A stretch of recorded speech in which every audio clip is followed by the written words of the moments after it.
కీర్తన 48 responsible చదువుకుందాం. మన దేవుని పట్టణమందు ఆయన పరిశుద్ధ పర్వతమందు యెహోవా గొప్పవాడును బహు కీర్తనీయుడునై ఉన్నాడు.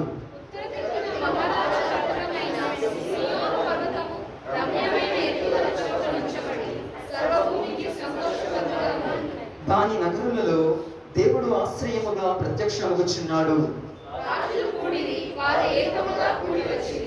వారు దాన్ని చూచిన వెంటనే ఆశ్చర్యపడి భ్రమపడి త్వరగా వెళ్ళిపోయిరి.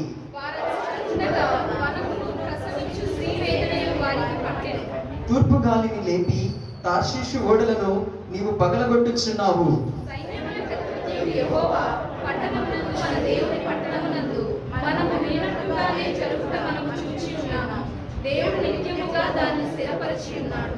దేవా, మేము నీ ఆలయమునందు నీ కృపను ధ్యానించితిమి.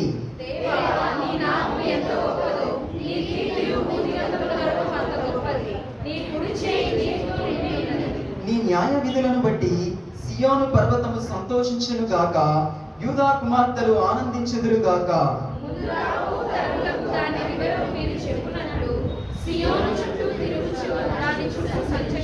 దాని బురుజులను లెక్కించుడి, దాని ప్రాకారములను నిదానించి చూడుడి, దాని నగరులలో సంచరించి వాటిని చూడుడి. అందరం కలిసి అక్కడ వచ్చిన చదువుకుందాం. ఈ దేవుడు సదాకాలము మనకు దేవుడై ఉన్నాడు, మరణము వరకు ఆయన మనలను నడిపించును. దేవుడి పరిశుద్ధ వాక్యమును మన వినికిడిలో దీవించును గాక. ఆమేన్.